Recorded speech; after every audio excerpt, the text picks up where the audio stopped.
guys so much for tuning into today's live stream. Today is March 3rd, 2025, and to begin the live stream, I do want to take a look at the economic calendar here. So we have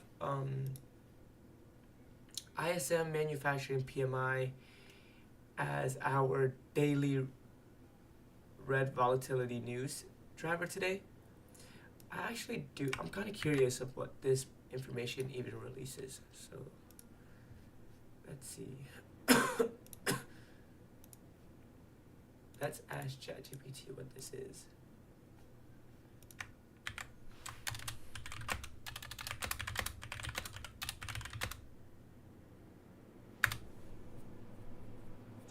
Purchasing Managers Index is a key economic indicator that measures the health of the manufacturing sector in the United States. It is published monthly by the Institute for Supply and ISM, and is based on surveys of purchasing managers in the manufacturing industry. Why it matters: a PMI above 50 indicates expansion in the manufacturing sector. A PMI below 50 signals contraction.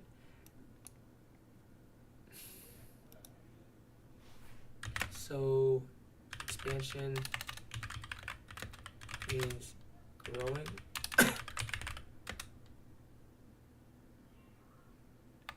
Let me see. So what exactly does it mean by expansion?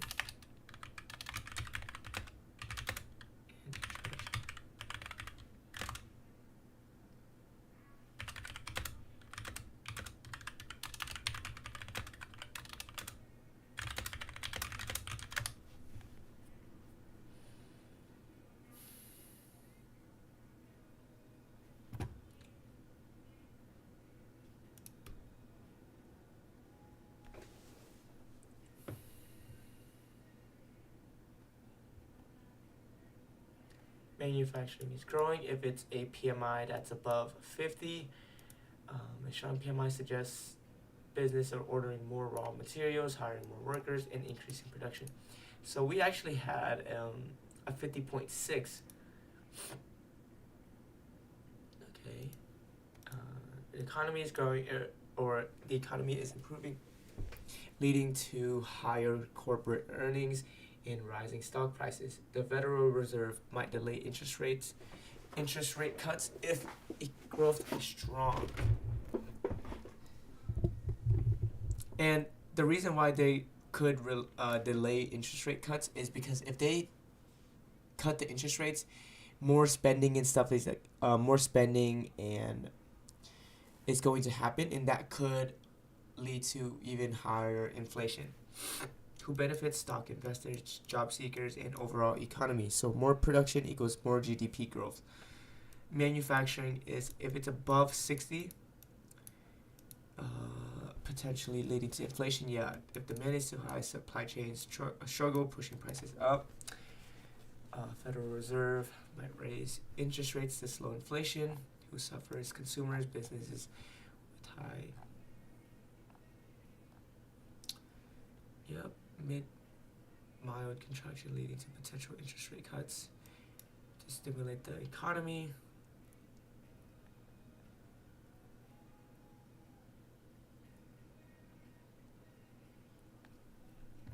Business profits decline leading to stock market drops. If the downturn is severe, the Fed might cut raises, but it might not be enough to avoid recession. Stock market. Okay, I guess that's enough for the PMI numbers, or I said PMI, ISM numbers. Yeah, going back to the actual charts here for today, our daily objective here has been completed. So let's take a look at this candle here from last week, right? This is the Friday's candle. And based on how we closed here on that daily candle, we can anticipate for us to take out that daily high.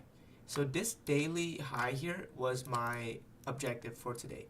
And after we take out that daily high, I can't use the daily candle anymore as an objective. I can't use it for a higher time frame bias. So coming into today, I'm going to declare to use the intraday models for some sort of entry pattern, right? And one thing I do want to note too is the weekly candlestick here. So this weekly candle here, right, is suggesting to us that we're most likely going to continue lower, most likely going to take out previous week's low. But notice how the weekly candle is suggesting lower prices when the daily candle is suggesting higher prices. So these two time frames, the weekly and the daily, are out of sync right now, right? Weekly being bullish, the weekly being bearish and the daily being bullish. So with the two time frames being misaligned, I have to go on to the time frame that is relatively shorter, which is the daily time frame. So here, coming into this week, I'm actually going to wait until the daily time frame aligns with the weekly order flow. But as of right now, I can't use the daily time frame, or I can't use the weekly time frame as a higher time frame bias, and my daily bias has already been completed. So there's that. And yeah, I'm gonna wait until we close here on the 4-hour candle and the 8-hour candle for some sort of bias, right? So I'm gonna wait until those two time frames. I'm gonna wait until those two time frames closes, because after after we close on a candle, a new objective is going to be created, right? If I can apply the same concept that I just did with the daily time frame, where like I was explaining to you guys, like, hey, I'm anticipating the daily high to be taken, like this next daily candle here should be a bullish daily candle, or the next candle on the daily time frame should at least take out the previous daily high. And if I can apply that same concept to 4-hour time frame, 8-hour time frame, every single time frame, right, I'll be able to have an objective. So here, like I said, I'm gonna wait until we close here on the 4-hour candle and the 8-hour candle for some sort of bias. And yeah, that's about all I really do want to go over for right now. We have about 20 minutes left until we close here on the 4-hour time frame and the 8-hour time frame. Ooh.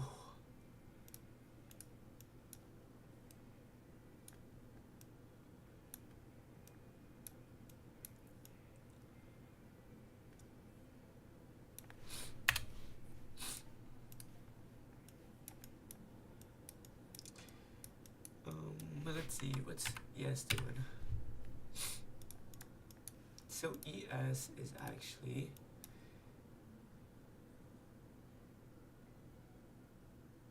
we don't have any SMTs here yet at the highs, but I do want to note the weekly open here.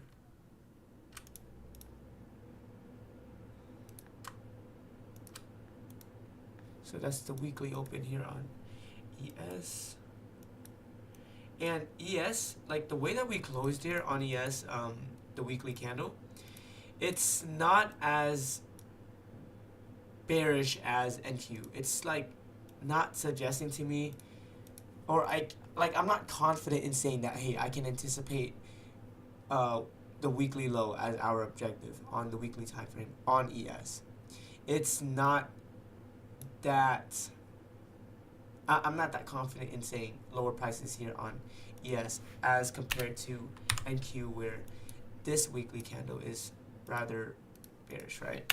Oh, one thing I do want to note too is this. I do want to note the weekly immediate rebalance though, however.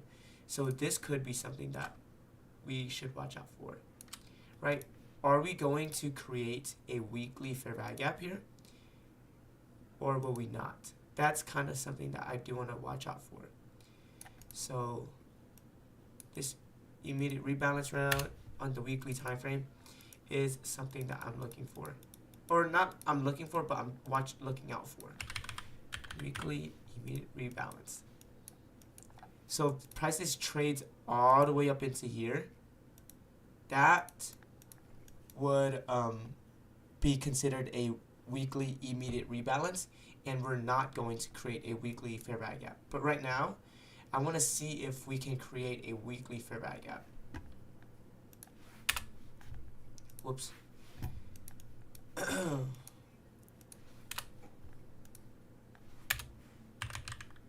Check out what Tesla is doing.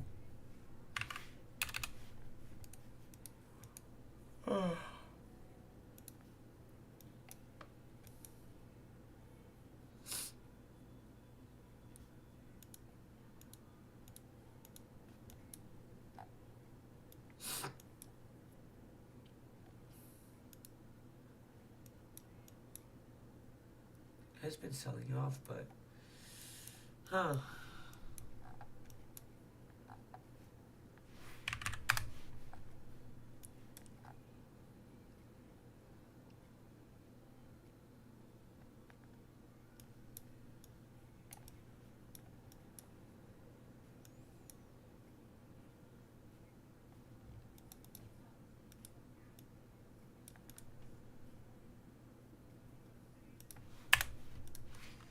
Tesla, that's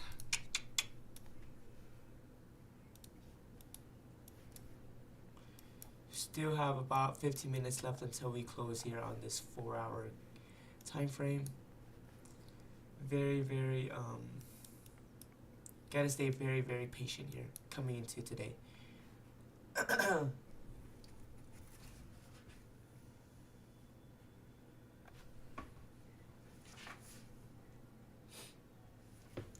For right now, let's actually just go over some of the discount. Let's go over discount and premium here with you guys, and go over the trade checklist. So first things off, I do want to go over the pros and cons here with you guys, and some of the improvements that I can make to just grow in general. So coming into this week, or I guess from previous week, what I did good and what I should continue to do is to take consistent models. Every single trade that I took last week, I was able to identify what my higher time frame objective was. How am I going to align myself with the higher time frame? So my model and an entry pattern. All three of those components I was able to identify in every single one of my trades last week. That's building that consistency, that's building that discipline to stick to one approach in the markets, right? Stick to my strategy and implement and actually execute on my strategy whenever it does present itself. Second, understanding time frame alignment. So time frame alignment, there's multiple concepts, or I guess, concepts with the idea of time frame alignment, but in this specific, one specific trade of it here that I was able to implement last week was understanding the story, right? Going from the daily order flow, going onto the daily model, and having an entry pattern on the 4-hour time frame. Here's another example: 4-hour order flow, 1-hour model, and then maybe like a 15-minute fair value gap to enter off of. Notice how I'm not going from the weekly time frame straight onto the 1-minute time frame, or like the daily time frame straight to the minute, right? I'm going one step at a time. Weekly order flow, daily model, 4-hour fair value gap. 4-hour model, or 4-hour order flow, 1-hour model, 15-minute fair value gap. 1-hour order flow, 15-minute model, 1-minute fair value gap. So all of those examples that I just listed to you guys, I'm taking it one step at a time, right? It's like reading. The approach that I'm taking here is like I'm taking it one page at a time, right? Page 1, page 2, page 3. That's how I'm reading it. But if you go from the weekly time frame straight onto the 1 minute time frame, or if you're too zoomed in, you're reading from page 1 straight to page 50. You're missing out on like 49 pages worth of information, and you're just going to be you're missing out on a lot of plot, right? And that's essentially what I mean by time frame alignment here in this scenario. Understand the full story of the markets. Go from specific time frame to specific time frame to specific time frame, and understand what prices is trying to tell you. Don't rush. Don't go from weekly to the 1 minute. Don't go from the daily to the 1 minute. Understand that there's a fractality trait in the markets, but understand time frame alignment.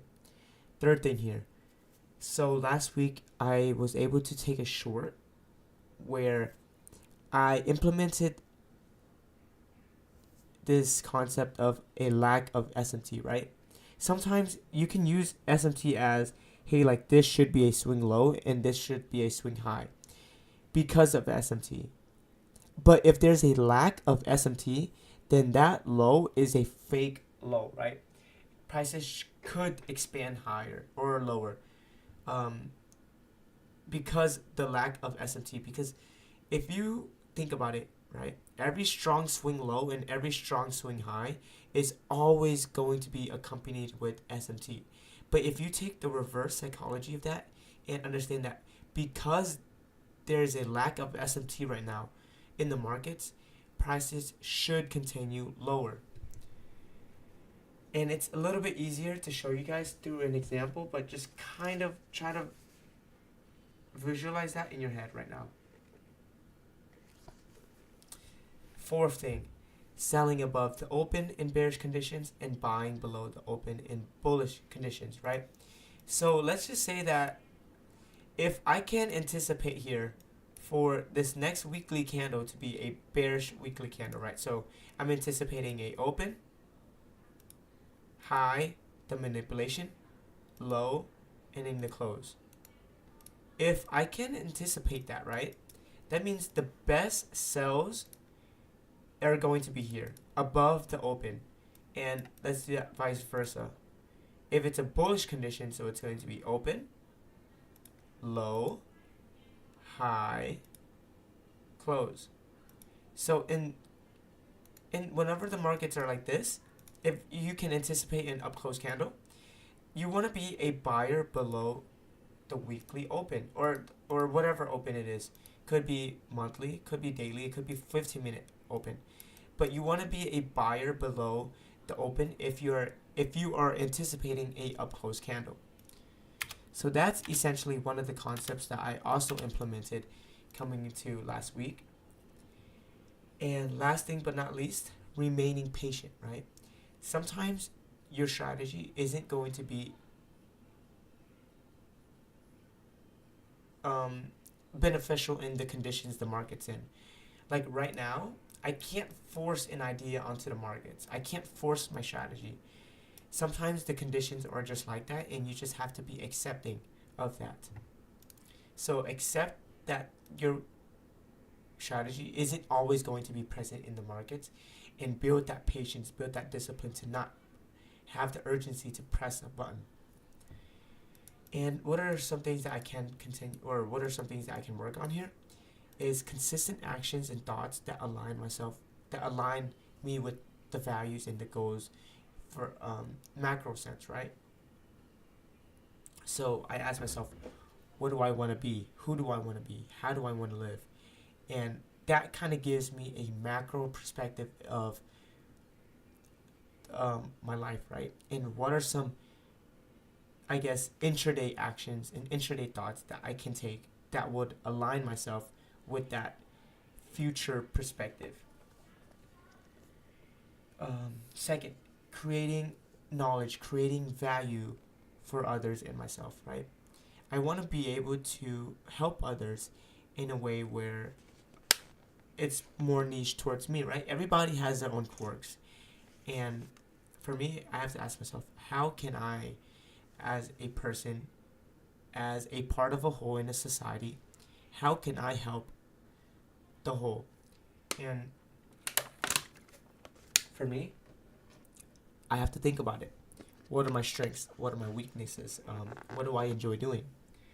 And I've came to conclusion that I want to have a firm, and I will have a firm understanding of how the financial markets work, how the economy functions, and I want to have a good grasp of how to understand the markets, right?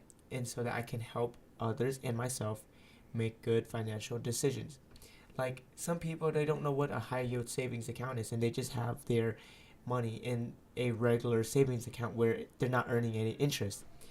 If I can, help, hey, like if you're not using this money and it's like something that you want to, I guess, have saved, but you want to earn some money while it's saved, it's better to have that in a high yield savings account than just a regular savings account, right?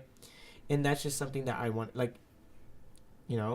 want to be able to help people financially and help them make good financial decisions and grow their, I guess, financial literacy. So some improvements here for next week. Continue to take consistent trades. Like I said, a higher time frame objective, a model, and a entry pattern should always be present, should always be identified in my trade, right? Before I even take a trade, I should be able to identify those three things. Once I'm able to identify those three things, then all I have to do is press the button. All I have to do is execute. Second, implementing and preaching the importance of time frame alignment. Like I said, you don't want to skip over pages. Go from one page to another. Page 1, page 2, page 3. So in this case, in this example, 4-hour order flow, 1-hour model, and 15-minute fair value gap. It just takes consistency to build those habits and to build that understanding, which is why I'm here. I'm here to help you guys understand the markets just a little bit more. Third thing, be patient. Don't force the trades to happen.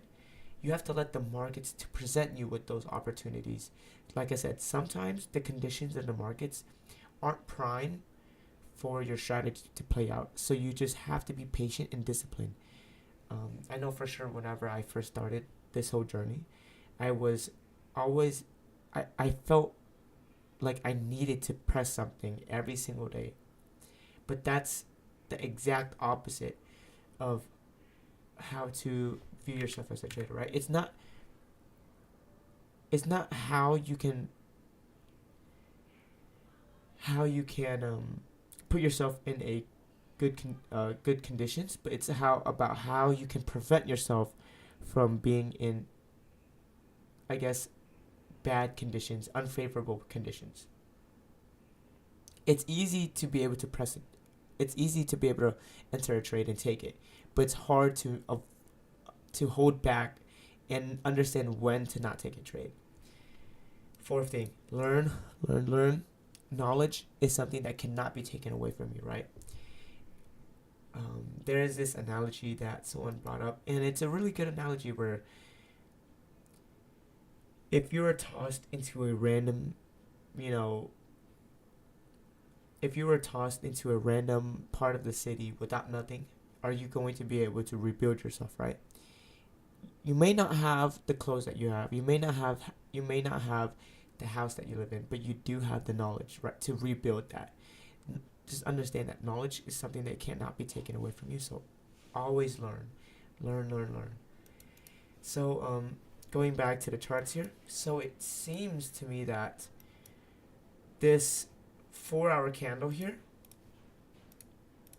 and this 8-hour candle here, both of those time frames right now are suggesting to me, hey, it's not screaming, but it's suggesting to me that, hey, we're most likely going to take out the 4-hour low. This is the morning objective. If you can find yourself a trade that aligns with this order flow, then take it, right? So right now, my higher time frame order flow is for us to take out the 4-hour low, which is right here, right? And I do want to mark something out here. So we do have premium and discount, right? Premium and discount never goes away. There is a dealing range, and within this dealing range right here, there's, like I said, premium and discount. So based on the way that we're closing here on this 4-hour candle, I am anticipating for prices to retrace back into the discount of this specific dealing range, this 4-hour swing low to this 4-hour swing high. So with that idea in mind, I actually want to see lower prices here.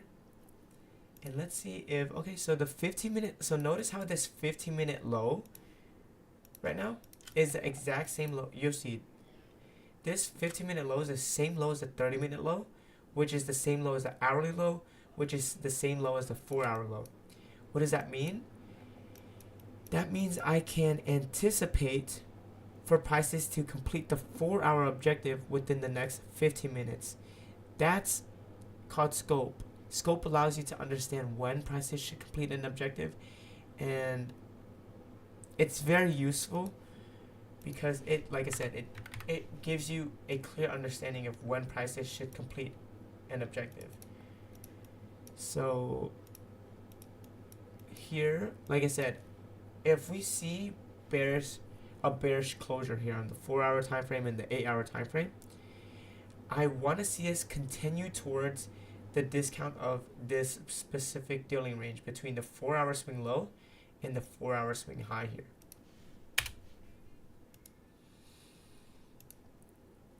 And let's see if we have any. So yeah, my objective here would for us to be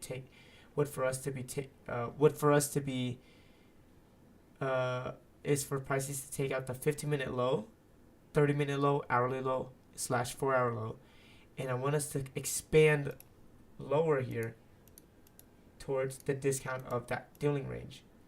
So that's my objective here coming into the morning.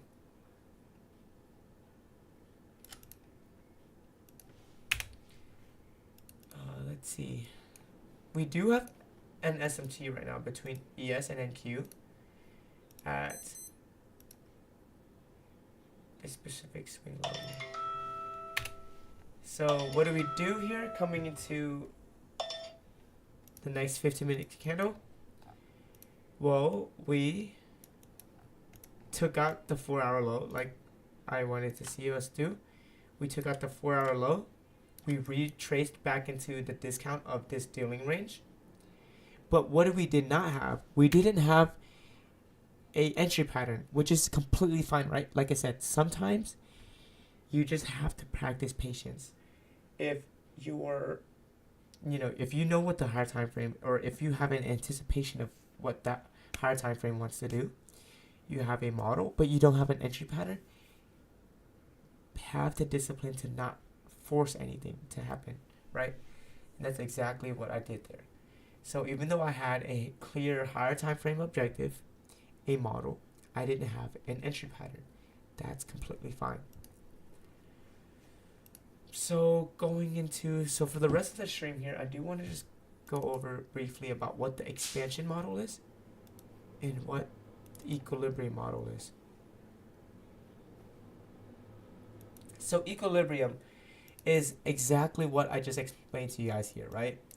Prices will always tend to retrace back into discount and always retrace back into premium in certain conditions. In bullish conditions, you want to see prices buy in discount, and in bearish conditions, you want to see prices sell in premium. If you know prices has a tendency to trade back into discount, then why can you not use that as a confluence for lower prices to trade into discount, right? It's like reverse psychology here, and that's vice versa here for sellers. If you know prices likes to sell in premium, why not take a long into premium, right? It just makes sense to. Like in this case, it makes sense for us to short into the discount of this dealing range, and that's exactly what an expansion model is. sometimes like you'll be given a model, sometimes you'll not be given a model. And this EQ model here, right, on the weekly time frame, you can see, you can kind of notice here, prices, there's a swing low, there's a swing high. Notice how there's the discount of that dealing range here. So I can anticipate for prices to trade into the discount of this weekly dealing range. And so there is a 2-day model. I take, that's my model here to align myself with the weekly order flow, right? I take the entry at the 4-hour fair value gap. Prices trades up into that 4-hour fair value gap, and I'm targeting the daily low. And the daily low here in this specific trade is the 2-day low, right? 2-day low, and I'm targeting the discount of the dealing range. We take out the 2-day low and we end up retracing all the way back into the discount of the dealing range. And there's that. Expansion model is a little bit different, but it has the same concept here, right? So weekly order flow, the weekly candle suggesting or is suggesting higher prices. I can anticipate for the next weekly candle to take out the weekly high. And notice how the daily candle is also suggesting higher prices, but the daily candle's high is different compared to the weekly high.